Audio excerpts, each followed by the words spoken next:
It was a bounce back game that Indiana football needed, and they got it, defeating Kennesaw State 56-9. Let's talk about it here on a live show of Locked On Hoosiers.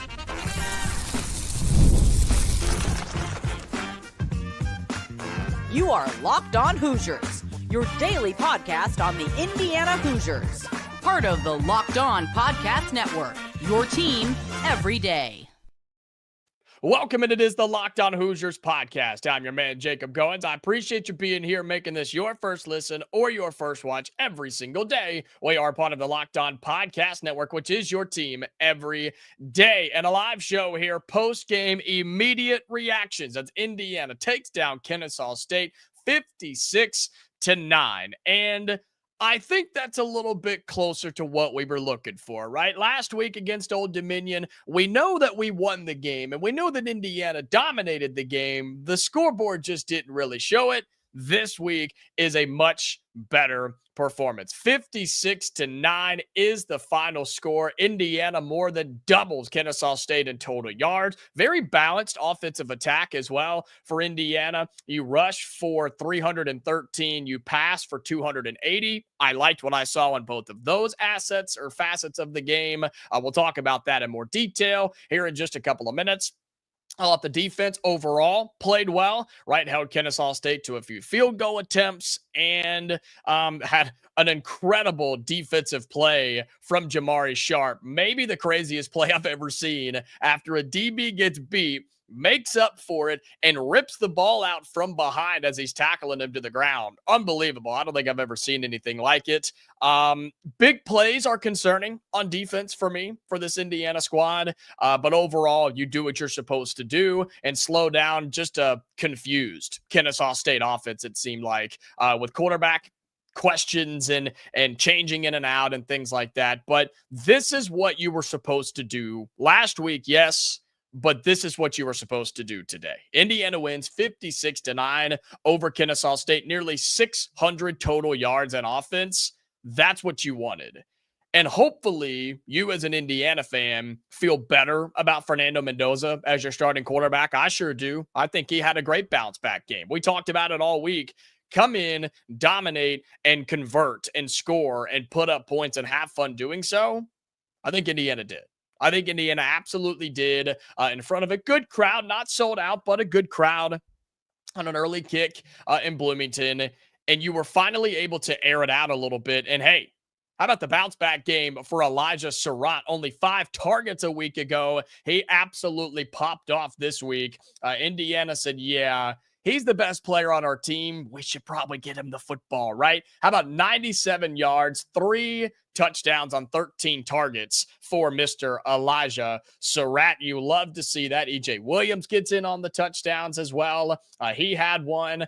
Cam Becker had one down the stretch. Who had Nowakowski with a rushing score to start the game for Indiana? Did you have that? I didn't have that. Unbelievable to see that. But again, this is what it's supposed to look like. The Indiana offense that moves the football down the field, gets in the red zone, scores, a couple of big plays in there as well, and you just looked good doing it. And so we're going to talk likes and dislikes. We're going to talk kind of what's coming up next as well. But hop in YouTube, hop in the comments. I want to see kind of what you guys have to say. He's got people saying, now that's a win, putting it on him. Absolutely. Yes, we're going to talk about Mendoza being hit out of bounds late, and he got pulled immediately in a game at that point he probably shouldn't have been in. We'll talk about that in just a moment. It says pass coverage here. Matt has said pass coverage going to have to be on point against Altmaier with no big plays. He shredded Duke. You're absolutely right. That game, as of right now, has it gone final yet? I don't think it has, no, but Illinois is in control 31-19 over Duke with under 5 minutes to play. You're absolutely right. And talking likes and dislikes here, I liked Indiana moving the football on offense. I liked the balance of offense. I liked passing it all over the place, running the football with all 3 guys. Hemby, who was limited in the first half. Kalen Black looked solid. Lee Beebe Jr. is so electric, man. I love watching him run the football when there are lanes, when there are holes for them to find. A dislike for me is the running between the tackles for Indiana. I feel like there's some stalling there. There's still some work to do on running just straight downhill right between the big guys up front. When Indiana bounces it outside, they were electric. And against Kennesaw State, who wasn't a bad athletic team, Indiana made them look silly, right? You did what you were supposed to do when you got out in the open field and open space and make guys miss and break big tackles and outrun guys. Like, that's what you would expect between a P4 team and Kennesaw State. But I didn't like how it was kind of a plug, right? Kennesaw State was able to handle you up the middle for the most part on the ground. And so that has to get fixed. And I feel like that's where a lot of the inconsistencies came today on offense, because, yeah, you had your big plays and things like that, but you also started the game with a 3 and out. That's not exciting. That's kind of demoralizing, to be completely honest with you. So you don't want to see those things. But I love to see Indiana with the chunk plays. I like seeing Surratt get back involved and understanding that he has to get the football. And look, people know who he is, and he's going to be covered in these bigger games against bigger opponents. But just to allow yourself to basically remind college football, hey, we have one of the best receivers in the country. You got to remember who he is. So I like seeing that. I like seeing Mendoza throw it around, moving when he had to. I love seeing the run game. Like seeing other guys get involved as well. As I mentioned, EJ Williams, Omar Cooper was quiet. He had the one big carry, or the one big catch in the first half. Also had the big run, of course, as well. The 75-yard pitch play back behind on the reverse. Love to see that as well. But the inconsistencies are concerning for me, just with the offense and running the ball up the middle. I think if you can get past those, then you'll be okay. But overall, offense looked really, really good, in my opinion. Let's move to the defensive side of the football for likes and dislikes. I liked the fact that you only give up 9 points. You give up, what did I say? The total yards for Kennesaw State, 271, and only 89 of those came on the ground. You bullied them for most of this game, as you should. Aiden Fisher is unbelievably good, and we know that. That's not saying anything new here, but when he buried that dude in the backfield, I was like, ooh, like that's nasty work from Mr. Aiden Fisher. You were out a couple of players here, and I'm glad that somebody brought this up. Missing a couple of players, especially West on the defensive side, so keep that in mind. But overall, the defense did what you were supposed to do. I like the fact that you got off the field sometimes. I don't like the fact that big plays continue to happen for opposing offenses. You can't continue to give up big chunk plays in the passing game. You can't do it, leaving guys open and getting beat and miscommunication. I don't like that. Now, you had a bend, don't break here if you're the Indiana defense, which I like to see, but not against Kennesaw State. I don't want you to bend hardly at all. Some plays are going to happen. Take Old Dominion last week, right? 2 breaking off 75, 78-yard touchdown runs by the quarterback. Things like that happen, but there are consistent holes here in this Indiana team on the defensive side, at least in this game in particular, that can concern me down the road. But I think you still have a ton of talent in that secondary. Again, we mentioned Jamari Sharp with the play of the year defensively when he ripped that ball out of the receiver's hands. But that's a play where he got beat. That's a play where he had to make up for it, for getting beat, catch up to him, tackle him, and then rip the football away. You know what I mean? So some of those have to get cleaned up, because teams like Illinois or Oregon, or I don't know about Iowa, I don't know about Penn State either, but those teams will take advantage of those big chunk plays, and then they'll go down and score. Where Kennesaw State didn't, where you were able to kind of hold off, you can't have that moving forward. But I like the fact that you did get off the field when you needed to, had a couple of takeaways, right? Had the fumble recovery, or I guess the fumble forced and recovered there by Sharp, and then the interception as well. So I really like that, the fact that you are still able to get turnovers, get pressure on the quarterback. And look, I don't know what Kennesaw State was trying to do in terms of their quarterback situation. I don't know why Dexter Williams didn't play as much as he did, but whatever. They couldn't figure it out, and Indiana took advantage of that. So lots of likes, lots of dislikes here. Lots of likes, not as many dislikes, I should say. but you did what you were supposed to do. That's my message today, is you bounced back. Yes, you won last week. Yes, you won this week, but look at the difference, right? They just feel different. They looked different as well. And Indiana beats Kennesaw State 56-9. We'll continue talking about this game. Look at some of your thoughts and comments as well. Plus, look up to what's next. Indiana State on a Friday, plus Big Ten play starting to look a little dicey too. We'll talk about that coming up next here on a live show of Locked On Hoosiers.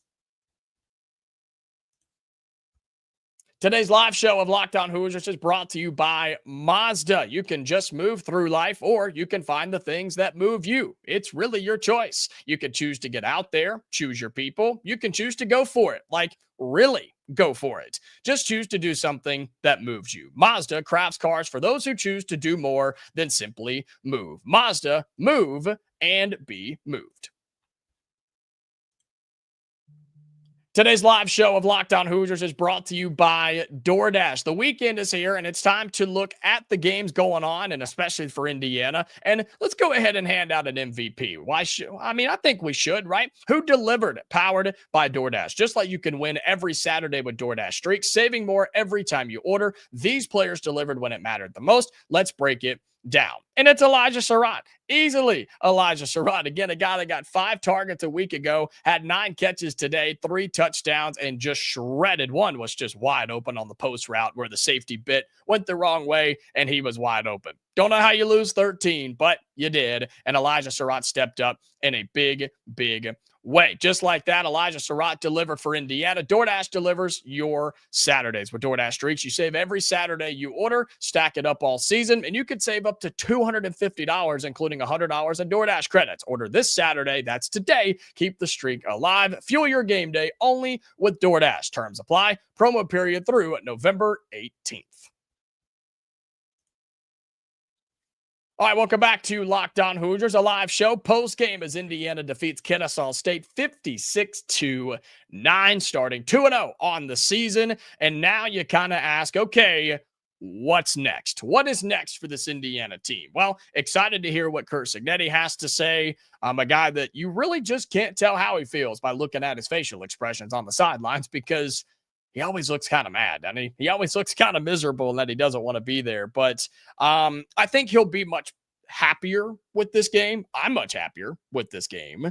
Offense, again, move the football. You converted. You scored. That was nice. That was nice. You didn't have to rely on a punt return touchdown. Did have a couple of nice punt returns from Brady today, but you didn't have to rely on one like you did a week ago to get you back into the football game.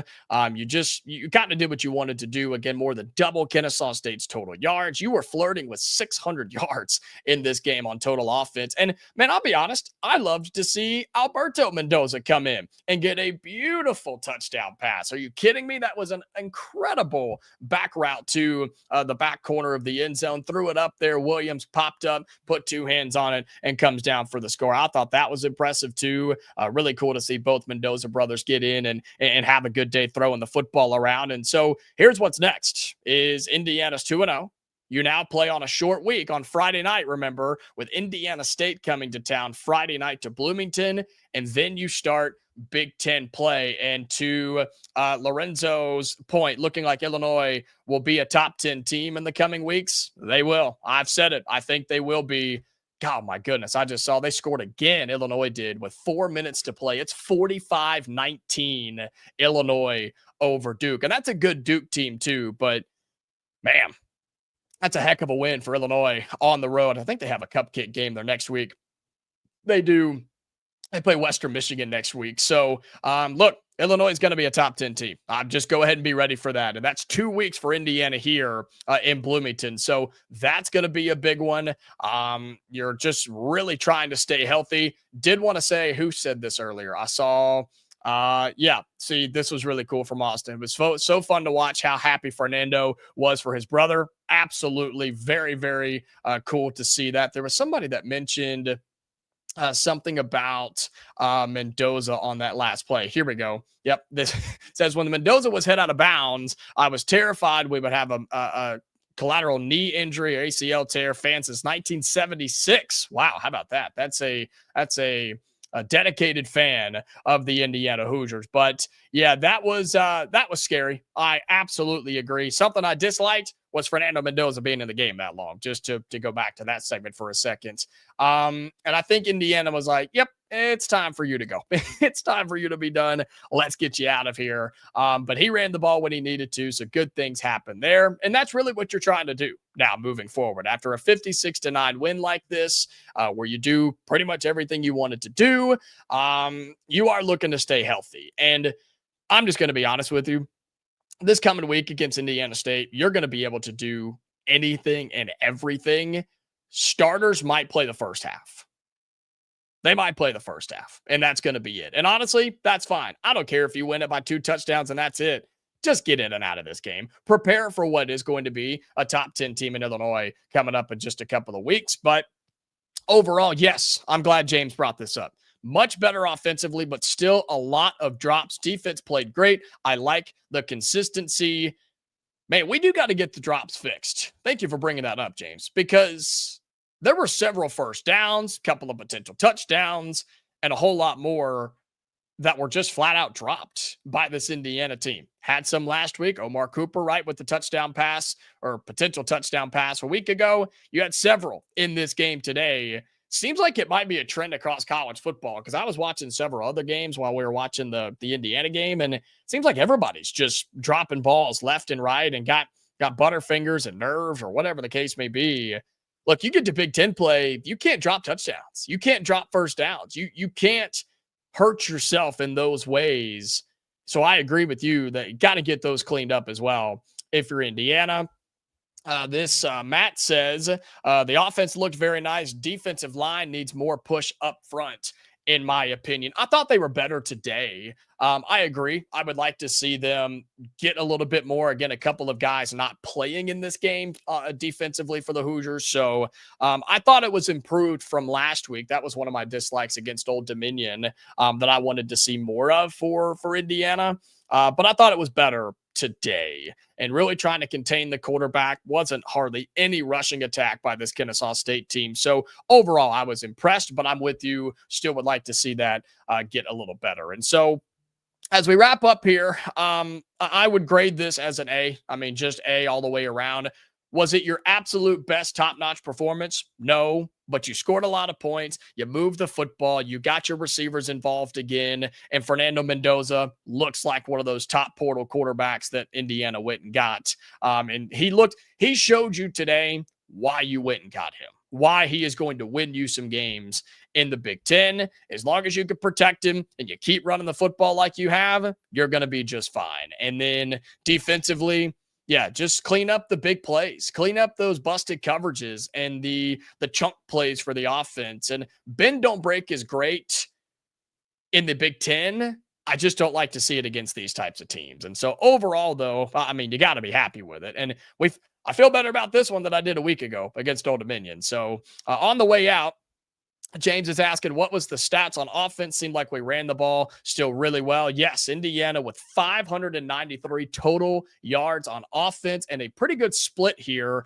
313 yards on the ground, 280 through the air. So 313 on the ground and then 280 through the air. Fernando Mendoza, his total stat line, Fernando was 18 of 25 for 245 yards, 4 touchdowns, no interceptions, and a 72% completion percentage. Love to see that. How about Alberto? 3 for 3, 35 yards and a touchdown as well for the younger Mendoza brother. So cool to see that. And then some of those rushing totals here really quickly. BB had 90. Cooper had 75 on the one reverse carry for him. Hemby had 64. Kalen Black had 57. So really balanced rushing attack with those guys as well. Listen to this. BB with 11 carries, Kalen Black with 10, and Hemby with 9. Dude, if you can have that triple-headed monster at running back throughout Big Ten play, there's always going to be somebody fresh, always going to be multiple somebody's fresh. And that will help your offense so much moving forward, especially when you start playing some big boys like Illinois and Oregon and Penn State and even Iowa too. You're going to have several dudes who can run the football and stay fresh. And Indiana's going to have that with those 3 guys as well. Couple of more comments in here. I know we're trying to wrap up, but don't want to leave anybody hanging in here. 300 plus. Yeah, James says 300 plus rushing is going to help win a lot of games. You're right about that. If you can do that every game, awesome. Don't think you will, but if anything close to that will be good. Lorenzo, thank you. Yeah, awesome, man. Appreciate it. It's been a lot of fun. It's fun talking about wins. It's fun talking about blowout wins as well. Expecting one again this coming week, but we shall see. We'll get some any injury updates or anything from Kurt Signetti and hopefully have another fun week. And then we hit Big Ten plays. So Hoosiers are 2-0. You take down Kennesaw State 56-9. Hey, we're going to have a brand new episode coming out for you on Monday. Okay. Reminder, this is a Monday through Friday podcast that we post for you on YouTube and on all your audio platforms as well. So be sure you check that out Monday through Friday, 25 to 30 minutes a day, talking Indiana football, Indiana basketball, and a whole lot more. Okay. So we are going to be back on Monday for a normal episode, Hoosier fans. So we appreciate you being here, being a part of the live show. Thanks so much for everybody commenting and interacting, liking, share this with people as well. You can always go back and watch it as well. Okay. Indiana wins 56-9, and we're back on Monday to talk more about it here on Locked On Hoosiers. Okay. Have a great rest of your weekend, Hoosier fans. And until next time, stay safe, and I'll talk to you later.